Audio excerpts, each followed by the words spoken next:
प्रभु यीशु का पवित्र नाम में आपको जय मसीह की एक बार फिर से परमेश्वर का धन्यवाद हो जो हमें परमेश्वर ने समय दिया है।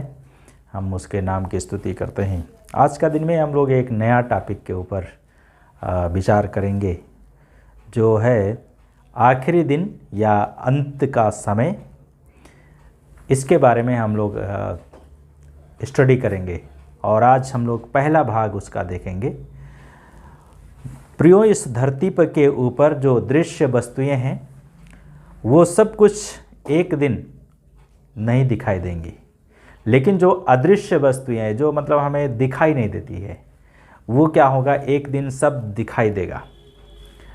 और हम सब उस चीज़ को देखते हुए अपने जीवन में जो परमेश्वर की अदृश्य रचना है एक दिन दिखाई देगी।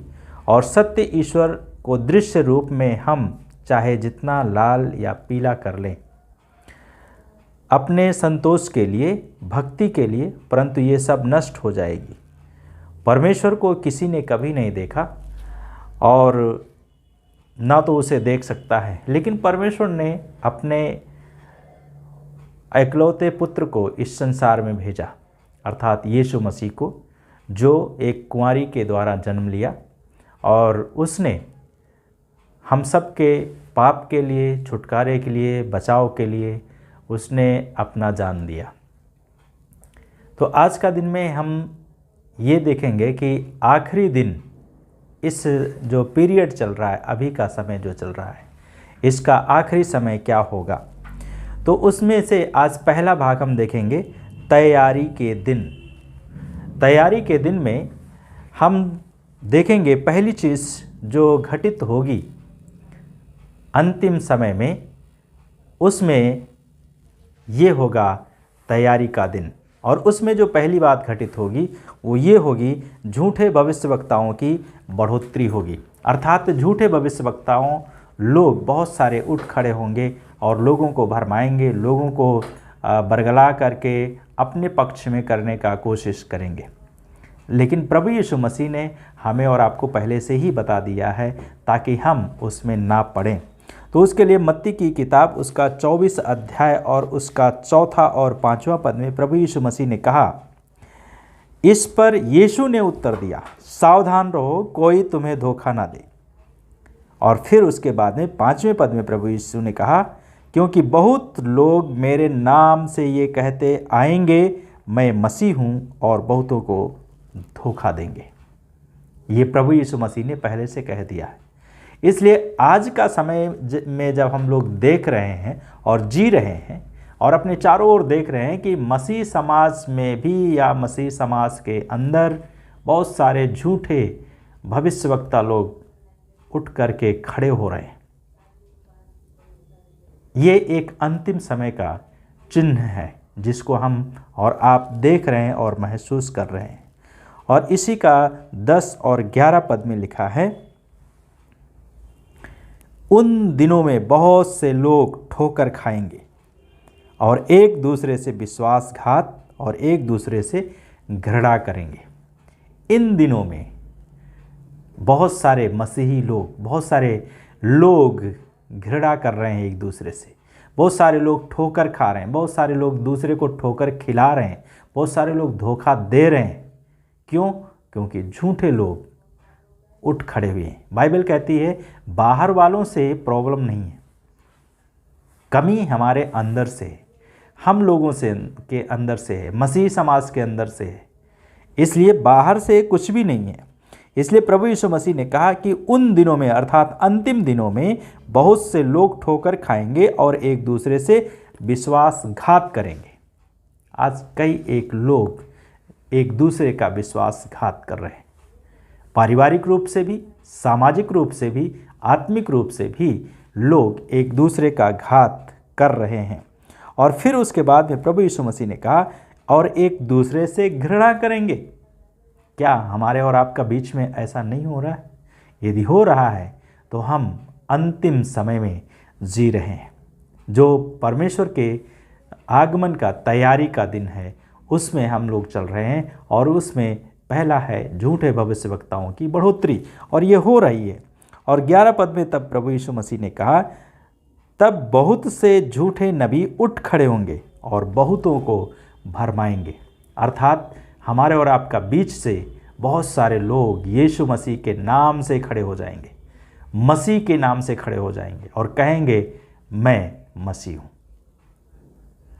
मेरे पीछे चलो, मेरा अनुसरण करो, मैं अच्छा हूँ। याद रखिए, यीशु मसीह ने कहा बहुत से लोग खड़े हो जाएंगे और लोगों को भरमाएंगे, और लोग आज भरम रहे हैं।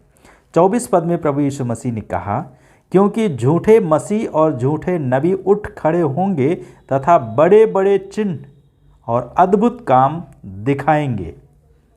क्या आज बड़े बड़े काम नहीं हो रहे, अद्भुत काम नहीं हो रहे हैं? यहीं तक नहीं, प्रभु यीशु मसीह ने आगे कहा, यहाँ तक कि यदि संभव हो तो चुने हुओं को भी भरमा देंगे।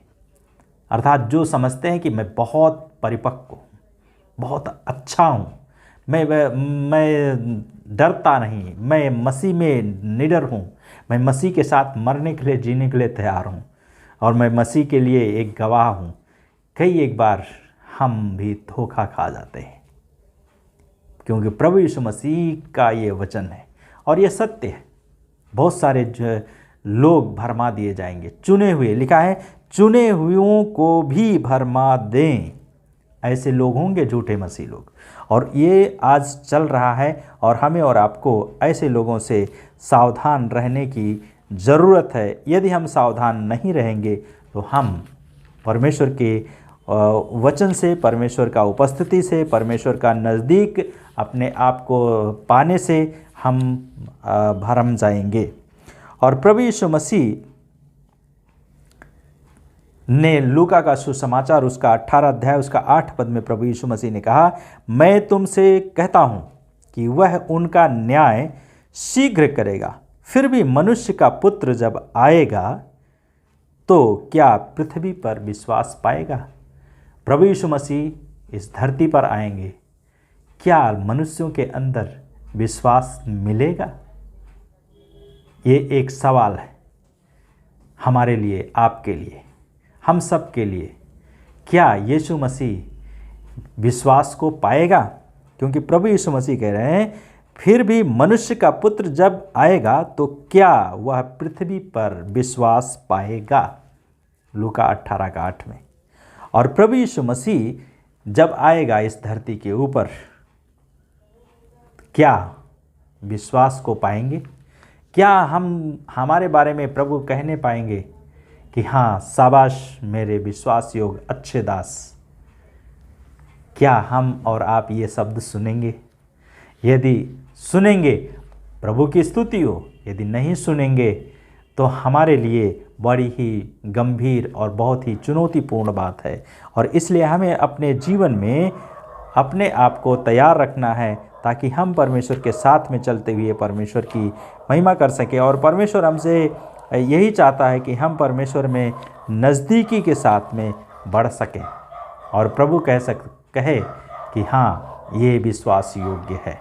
और तब इसके बाद में जब हम यहाँ पे पढ़ते हैं कि पहला तीमुथियुस उसका 4 अध्याय उसका 1 पद में, तो यहाँ पे लिखा है कि आत्मा स्पष्ट कहता है कि अंतिम समय में कुछ लोग भरमाने वाली आत्माओं और दुष्ट आत्माओं की शिक्षा पर मन लगाने के कारण विश्वास से भटक जाएंगे।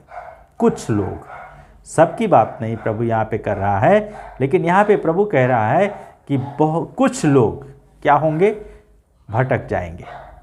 कैसे भटक जाएंगे? किसके कारण? लिखा है अंतिम समय में कुछ लोग कैसे भटक जाएंगे? भरमाने वाली आत्माओं, पहला, और दूसरा दुष्ट आत्माओं की शिक्षा पर मन लगाने के कारण विश्वास से भटक जाएंगे। हम और आप इन दिनों में किस चीज़ के ऊपर मन लगाते हैं अपना? भरमाने वाली आत्माओं के ऊपर या दुष्ट आत्माओं के ऊपर हम अपने मन को लगाते हैं, या हम अपने सृष्टिकर्ता परमेश्वर के ऊपर ध्यान लगाते हैं? हम किसके ऊपर ध्यान लगाते हैं? ये हमारे लिए और आपके लिए एक प्रश्न चिन्ह है।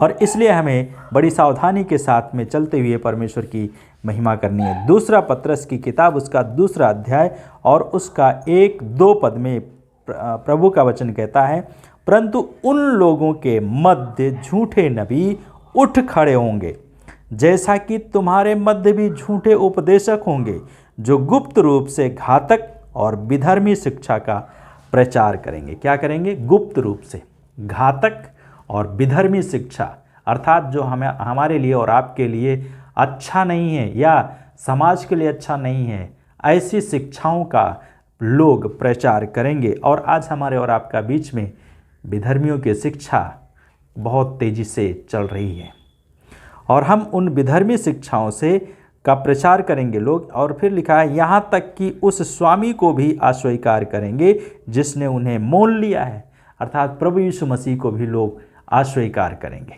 क्यों? क्योंकि विधर्मी शिक्षा में पढ़ करके, गलत शिक्षाओं में, विधर्मी शिक्षा का मतलब गलत सिद्धांत, गलत शिक्षाओं में पढ़ने के कारण लोग परमेश्वर को का अस्वीकार करेंगे।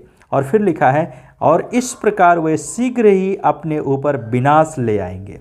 इस प्रकार करने के कारण लोग, हम और आप अपने ऊपर विनाश ला सकते हैं। तब 2 पद में लिखा है, बहुत से लोग तो उनकी विषय वासना का अनुसरण करेंगे तथा उनके कारण सत्य के मार्ग की निंदा होगी। किसके कारण सत्य के मार्ग की निंदा होगी? गलत सिद्धांत के कारण, विधर्मी शिक्षा के कारण, जो पवित्र शास्त्र के अनुसार नहीं है उसके कारण। और पवित्र शास्त्र के अनुसार क्या नहीं है, इसको हमें सोचना है, समझना है। तब हम ये बात समझने पाएंगे कि हाँ, ये पवित्र शास्त्र के अनुसार नहीं है। लोग यीशु को अस्वीकार करेंगे। लोग कहेंगे यीशु हमारे लिए नहीं मरा। लोग कहेंगे यीशु जिंदा नहीं हुआ। लोग कहेंगे यीशु मरियम से कैसे जन्म ले सकता है, एक कुंवारी से कैसे जन्म ले सकता है, नहीं हो सकता। तो इस प्रकार की लोग विधर्मी शिक्षा का प्रचार करते हुए हमें और आपको परमेश्वर से दूर करेंगे और हम और आप परमेश्वर के साथ में हमें चलने से रोकेंगे। तब 3 अध्याय का दूसरा पत्रस 3 अध्याय उसका 3 पद में लिखा है, सर्वप्रथम ये जान लो कि अंतिम दिनों में ठट्ठा उड़ाने वाले ठट्ठा उड़ाते आएंगे, जो अपनी दुर्वासनाओं के कारण का अनुसरण करेंगे। दुर्वासनाओं का अनुसरण भी करेंगे, ठट्ठा उड़ाते हुए आएंगे और दुर्वासनाओं का अनुसरण भी करेंगे। हमें और आपको ऐसे लोगों से सावधान रहना है। इसलिए जब हम ऐसे लोगों से सावधान रहेंगे तभी हम परमेश्वर के साथ में चलने पाएंगे। क्या हम और आप झूठे शिक्षाओं के पीछे चल रहे हैं, या झूठे भविष्यवक्ताओं के पीछे चल रहे हैं, या हम प्रभु के पीछे चल रहे हैं, या हम बाइबल के अनुसार जीवन व्यतीत कर रहे हैं, या झूठे सिद्धांतों के अनुसार जीवन व्यतीत कर रहे हैं? हमारे लिए ये सवाल है। दूसरी बात है, कलीसिया के भीतर धार्मिक समझौता होगा। कलीसिया के भीतर धार्मिक समझौता होगा। दूसरा थिस्सलुनीकियों की किताब उसका 2 अध्याय उसका 3 और 4 पद में लिखा है, कोई तुम्हें किसी भी तरह धोखा ना देने पाए, क्योंकि वह दिन उस समय तक ना आएगा जब तक कि पहले धर्म का परित्याग ना हो और पाप पुरुष अर्थात विनाश का पुत्र प्रकट ना हो जाए। तब 4 पद में लिखा है, जो तथा कथित ईश्वर या पूज्य कहलाने वाली प्रत्येक वस्तु का विरोध करता है और अपने आप को उन सब से ऊंचा ठहराता है, यहाँ तक कि वह परमेश्वर के मंदिर में बैठकर स्वयं को ईश्वर प्रदर्शित करता है। शैतान अपने आप को ईश्वर समझता है और ईश्वर के रूप में प्रकट करना चाहता है, और वो करता है। दानियल की किताब में भी जब हम लोग पढ़ते हैं 11 अध्याय का उसका 36 और 37 पद में, तो वहाँ पे भी लिखा है कि वो जो दुष्ट होगा, जो अंतिम समय में प्रकट होगा, वो परमेश्वर का मंदिर में बैठ करके वो अपने आप को ईश्वर प्रकट करेगा। दानियल की किताब उसका 11 अध्याय और उसका 36 और 37 पद, यहाँ पे इस प्रकार से परमेश्वर का वचन हमें याद दिलाता है। तब राजा मनमानी करते हुए अपने आप को सब देवताओं से अधिक ऊंचा और महान ठहराएगा। राजा, दूसरा नहीं, राजा, और ईश्वर के विरुद्ध निंदा की बातें कहेगा। क्या आज हमारा बीच में, आज की परिस्थिति में ऐसा हो रहा है या नहीं हो रहा है? ये हम स्वयं सोचें और समझें। कहता है ईश्वर की विरुद्ध निंदा की बातें कहेगा, और जब तक परमेश्वर का क्रोध शांत ना हो जाता तब तक उस राजा को सफलता मिलती रहेगी। किसका क्रोध? परमेश्वर। लिखा जब तक परमेश्वर का क्रोध शांत नहीं हो जाता। परमेश्वर का क्रोध शांत नहीं हो जाता तब तक राजा को क्या मिलता रहेगा? सफलता मिलता रहेगा। यहाँ पे लिखा है, फिर लिखा है क्योंकि जो ठहराया गया है वह पूरा होगा ही। परमेश्वर की ओर से नियुक्त किया हुआ समय है, और जो नियुक्त किया हुआ समय है वो पूरा होना है। आज तक पूरा होते हुए आया है, आगे भी पूरा होगा। तब 7 पद में लिखा है, और ना तो अपने पूर्वजों के ईश्वरों पर और ना स्त्रियों की लालसा पर ध्यान देगा। वह अपने आप को सबसे बड़ा बनाकर दूसरे देवता की परवाह ना करेगा। आज हमारा और आपका बीच में इस प्रकार की भी घटनाएं हो रही हैं, और इसलिए यहेजकेल की किताब उसका 28 अध्याय और उसका 2 पद में परमेश्वर का वचन कहता है। यहेजकेल की किताब उसका 28 अध्याय और उसका 2 पद। यहाँ पे एक वचन लिखा है, एक बात प्रभु का वचन यहाँ पे कहता है। मैं आपके लिए 28 का 1 और 2 पढ़ूँगा। क्या यहाँ लिखा है, यहोवा का यह वचन मेरे पास फिर पहुँचा, यहेजकेल के पास, हे मनुष्य के संतान, शूर के शासक से कह कि प्रभु यहोवा यूँ कहता है, इसलिए कि तेरा मन फूल उठा है और तूने कहा कि मैं ईश्वर हूँ, मैं समुद्रों के मध्य ईश्वरों के आसन पर बैठा हूँ। किसके आसन पर?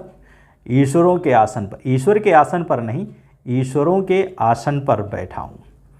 और फिर कहता है, यद्यपि तू अपना हृदय परमेश्वर सा दिखाता है, फिर भी तू परमेश्वर नहीं वरन मनुष्य मात्र है।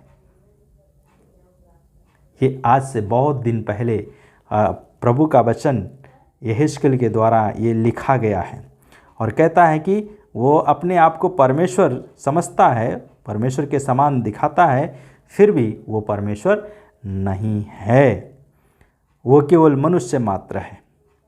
तो इसलिए हम और आप जब पवित्र शास्त्र बाइबल को पढ़ते हैं तो यहाँ पर देखते हैं कि जो अंतिम समय में बैरी होगा, जो दुष्ट होगा, वो अपने आप को इस धरती के ऊपर प्रकट करेगा, और उसको पाप का पुरुष अर्थात विनाश का पुत्र कहा गया है, और कुछ लेखों में उसे विधर्मी भी कहा गया है। तो ऐसा कलीसिया में धार्मिक समझौता होगा। 2 तीमुथियुस उसका 3 अध्याय और उसका 1 से लेकर के 5 पद। 2 तीमुथियुस की किताब उसका 3 अध्याय उसका 1 से 5 पद।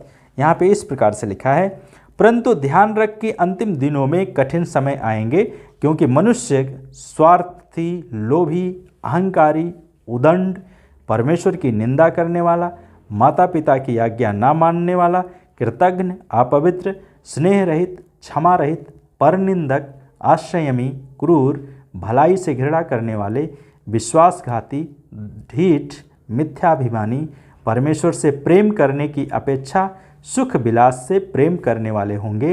यद्यपि ये भक्ति का भेष तो धारण करते हैं, फिर भी उसकी शक्ति को नहीं मानते। ऐसे लोगों से दूर रहना। क्या आज हमारे और आपका बीच में इस प्रकार का लोग है या नहीं है? हमारे चारों तरफ इस प्रकार का लोग पाए जाते हैं। इसलिए कलीसिया में भी लोग पाए जाते हैं, और कलीसिया में भी लोग पाए जाने के कारण धार्मिक रूप से क्या हो रहा है? समझौता कर रहे हैं। लोग भक्ति का भेष तो धारण करते हैं, परंतु उसका शक्ति को नहीं मानते हैं। और दूसरा तीमुथियुस उसका 3 अध्याय उसका 13 और 14 पद में भी यहाँ पे जब हम लोग पढ़ते हैं तो लिखा है, परंतु दुष्ट और छली तो धोखा देते और धोखा खाते हुए बिगड़ते चले जाएंगे। 14 पद में लिखा है, परंतु तू उन बातों पर जो तूने सीखी है और जिनका तुझे निश्चय है हुआ है, ये जानकर बना रहे कि तूने उन्हें किन लोगों से सीखा है। परमेश्वर के वचन को हमने सीखा है। हम जानते हैं लोगों का काम है धोखा देना, दुष्ट का काम है धोखा देता है और वो धोखा खाता है और खाते हुए देते हुए वो चले जाते हैं। लेकिन हमें और आपको एक दूसरे को धोखा नहीं देना है। दूसरा तीमुथियुस उसका 4 अध्याय का 3 और 4 पद में लिखा है, दूसरा तीमुथियुस उसका 4 अध्याय उसका 3 और 4 पद में, क्योंकि समय आएगा जब वे खरी शिक्षा को सहन नहीं करेंगे, परंतु अपने कानों की खुजलाहट के कारण अपनी अभिलाषाओं के अनुसार ही अपने लिए बहुत से गुरु बटोर लेंगे। फिर 4 पद में लिखा है, वे सत्य की ओर से अपने कानों को फेर लेंगे और कल्पित कथाओं में मन लगाएंगे।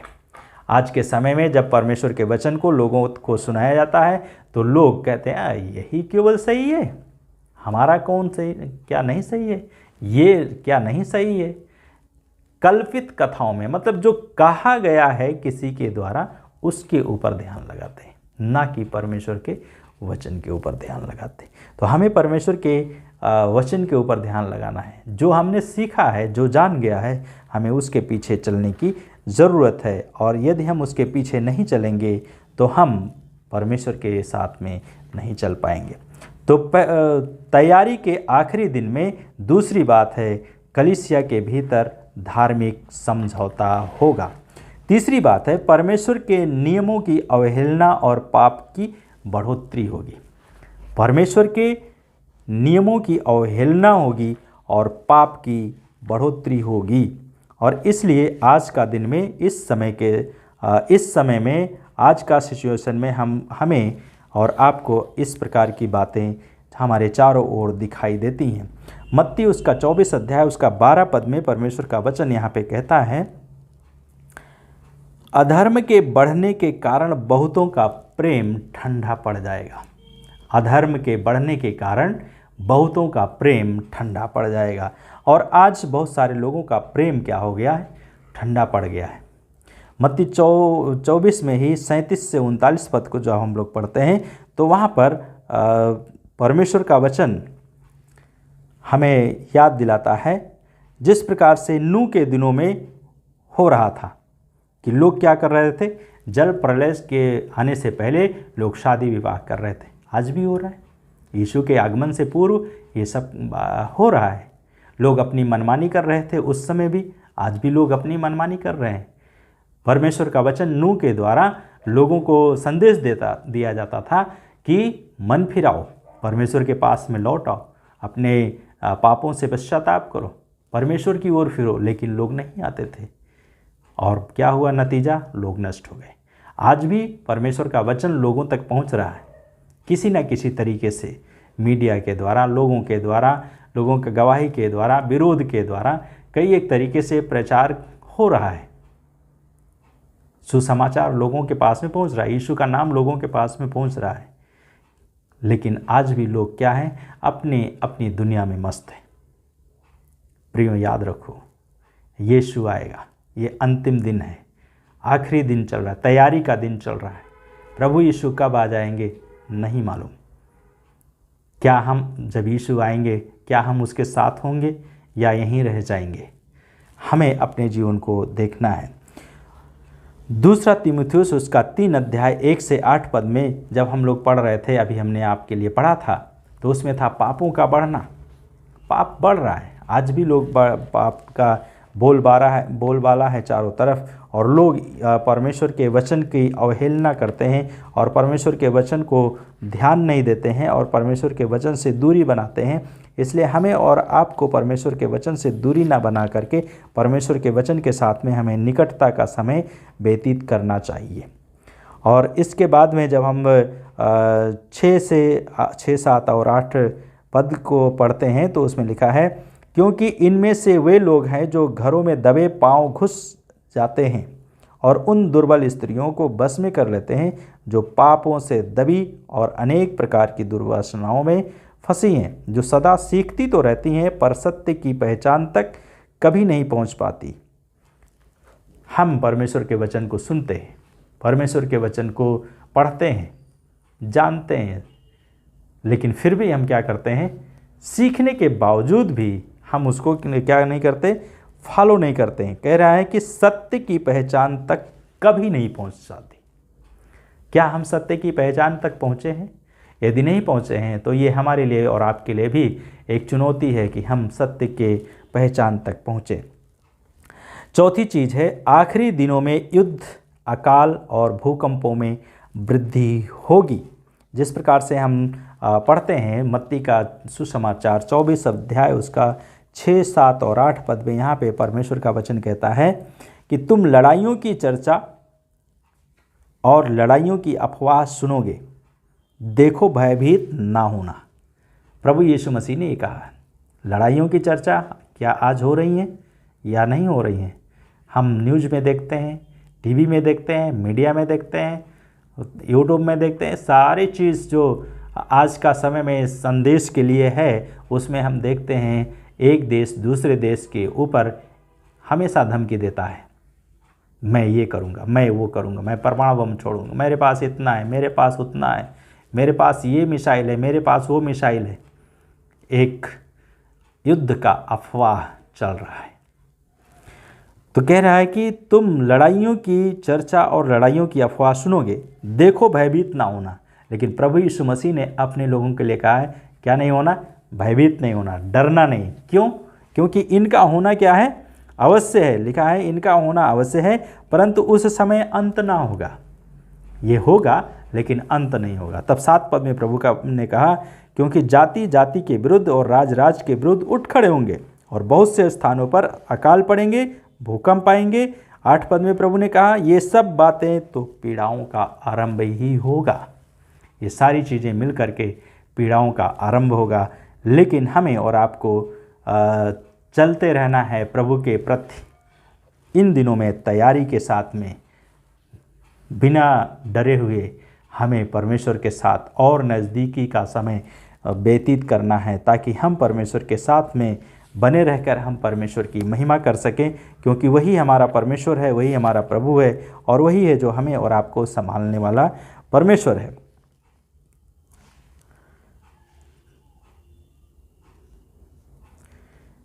लूका का सुसमाचार उसका 21 अध्याय और उसका 9 पद में प्रभु यीशु ने कहा, जब तुम लड़ाइयों और उपद्रवों की चर्चा सुनो तो भयभीत ना होना। यहाँ पे भी प्रभु ने कहा है। फिर कहा आगे, इन बातों का पहले होना आवश्यक है, परंतु उस समय एकाएक अंत ना होगा। अर्थात अंत नहीं होगा। ये अफवाह चलेंगी, शुरुआत होगा, तैयारी का दिन होगा, लेकिन अंत नहीं होगा। तो इसलिए आखिरी दिनों में युद्ध और अकालों और भूकंपों में वृद्धि होगी। और आज अकाल हो रहे हैं, पड़ रहे हैं, भूकंप पड़ रहे हैं और युद्ध की चर्चा सुनाई दे रही है। प्रभु यीशु ने कहा भयभीत नहीं होना। और तब उसके बाद में लिखा है कि आखिरी दिनों में पारिवारिक संबंधों में गिरावट आएगा। 5वीं चीज़ है, पारिवारिक संबंधों में गिरावट आएगा। इन दिनों में जब हम लोग देखते हैं तो पारिवारिक संबंध भी क्या होते हैं, बहुत सारे लोगों का पारिवारिक संबंध टूट रहा है। मत्ती का सुसमाचार उसका 24 अध्याय उसका 12 पद में लिखा है, अधर्म के बढ़ने के कारण बहुतों का प्रेम ठंडा पड़ जाएगा। अर्थात प्रेम जब ठंडा पड़ जाएगा तो पारिवारिक गिरावट होना जरूरी है, कलीसियाई गिरावट होगा और लोगों का जीवन में गिरावट आना शुरू हो जाएगा।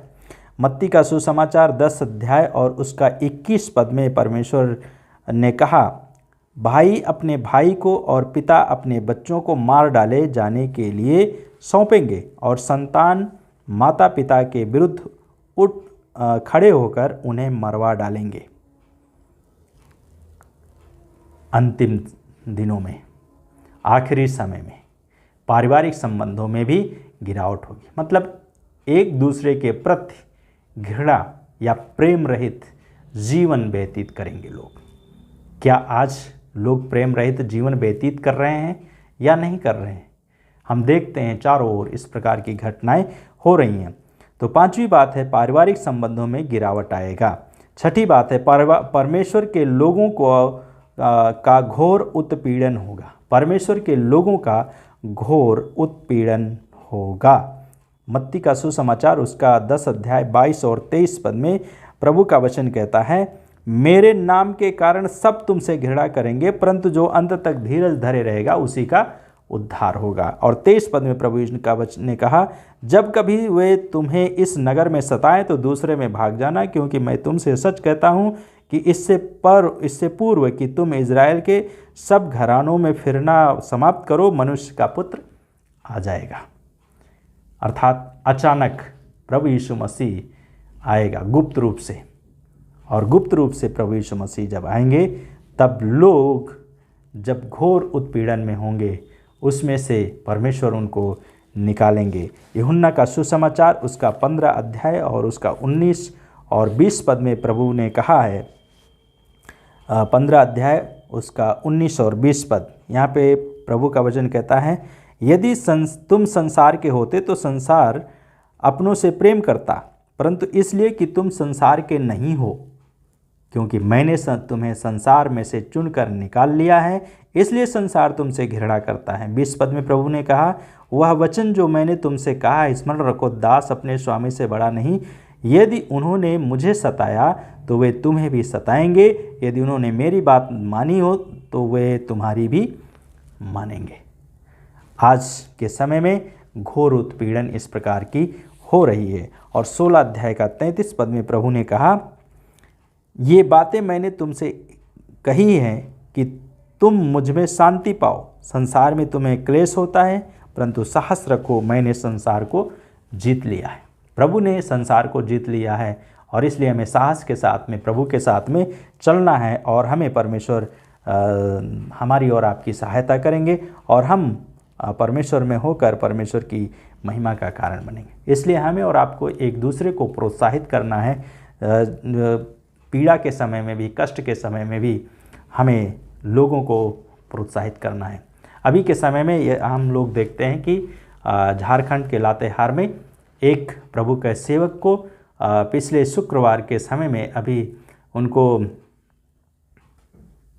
4 तारीख को वो प्रार्थना करके आ रहे थे, अचानक लोगों ने उनके ऊपर हमला किया और काफ़ी उनका सिर में भी, हाथ में भी, सीने में भी घाव है, और लेकिन परमेश्वर ने उनको संभाला है और सहायता की है अभी तक, और परमेश्वर के द्वारा वो इतनी सामर्थ्य को पाए कि वो उनके लिए भी प्रार्थना कर रहे थे।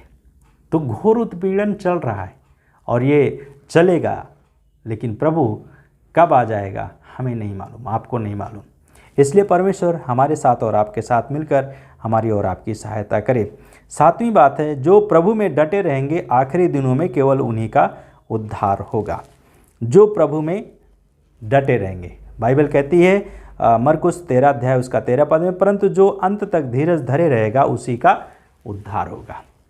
अंत तक धीरज रखने के लिए प्रभु हमसे और आपसे कहता है, इसलिए हमें और आपको अंत तक धीरज रखना है और तब परमेश्वर हमारी और आपकी सहायता करेंगे। अंतिम बात है, सुसमाचार का प्रचार होगा और आत्मा उंडेला जाएगा। मत्ती का सुसमाचार उसका 24 अध्याय का 14 पद में परमेश्वर का वचन कहता है, जब तक राज्य का सुसमाचार सारे जगत में प्रचार नहीं किया जाता है तब तक यीशु मसीह का आगमन नहीं होगा। तो ये सब पीड़ाएं, कष्ट, मुसीबत हमारे और आपका बीच में चलती रहेंगी और प्रभु यीशु मसीह आएंगे और आकर के अपनी महिमा को हमारे और आपका जीवन में प्रकट करेंगे और हम और आप परमेश्वर की महिमा को अपने जीवन में देखेंगे और उसके द्वारा परमेश्वर के नाम की महिमा होगी। प्रेरितों का काम उसका 2 अध्याय उसका 17 से 21 पद में प्रभु का वचन यहाँ पे कहता है, परमेश्वर कहता है अंतिम दिनों में ऐसा होगा कि मैं अपना आत्मा सब लोगों पर उंडेलूँगा। तुम्हारे पुत्र और पुत्रियां नबूवत करेंगी, तुम्हारे जवान दर्शन देखेंगे, तुम्हारे वृद्धजन स्वप्न देखेंगे। मैं अपने दासों और दासियों पर भी उन दिनों में अपने आत्मा में से उंडेलूँगा और वे नबूवत करेंगे। मैं ऊपर आकाश में अद्भुत कार्य और नीचे पृथ्वी पर चिन्ह अर्थात लहू और अग्नि तथा धुएं का बादल दिखाऊंगा। ये अंतिम दिनों में होगा। और फिर लिखा है, प्रभु के महान और महिमामय दिन के आने से पहले सूर्य अंधकार में और चंद्रमा लहू में बदल जाएगा। ये भी हो रही हैं। और फिर 21 पद में प्रभु ने कहा, और ऐसा होगा कि जो कोई प्रभु का नाम लेगा वो उद्धार पाएगा। इन दिनों में हमें प्रभु के नाम को नहीं भूलना है और प्रभु के नाम को लेना है ताकि हम उद्धार पाएँ और उद्धार पा करके अपने पापों से क्षमा प्राप्त करके मन फिरा करके यीशु को ग्रहण करके हम पवित्र आत्मा का वरदान पाएँ और परमेश्वर का वरदान प्राप्त करके हम परमेश्वर की बुलाहट को समझ जाएं और परमेश्वर की बुलाहट को समझकर हम परमेश्वर के साथ में चलें और हम परमेश्वर की संतान बन जाएं। Praise the Lord. परमेश्वर आप सबको आशीष दे इन वचनों के द्वारा। और ये 8 बातें थी जो तैयारी के आखिरी दिन की हैं और ये हमें और आपको याद दिलाती हैं। पहली थी झूठे भविष्यवक्ताओं की बढ़ोतरी होगी, दूसरी थी कलीसिया के भीतर धार्मिक समझौता होगा, तीसरी एक बात थी परमेश्वर के नियमों की अवहेलना और पाप की बढ़ोतरी होगी, चौथी बात थी आखिरी दिनों में युद्ध, अकाल और भूकंपों में वृद्धि होगी, पांचवी बात थी पारिवारिक संबंधों में गिरावट आएगा, छठी बात थी परमेश्वर के लोगों का घोर उत्पीड़न होगा, सातवीं थी जो प्रभु में डटे रहेंगे आखिरी दिनों में उन्हीं का उद्धार होगा, और अंतिम बात है सुसमाचार का प्रचार होगा और आत्मा उंडेला जाएगा। ये तैयारी के आखिरी दिनों में होगा। परमेश्वर आप सबको आशीष दे। प्रभु यीशु आज का दिन के लिए धन्यवाद, इस समय के लिए धन्यवाद। ये वचन हर एक का जीवन में काम करे और हर एक अपने जीवन की तैयारी कर सके और आपके निकट खड़ा रह सके। प्रार्थना को यीशु के नाम से मानते हैं, आमीन।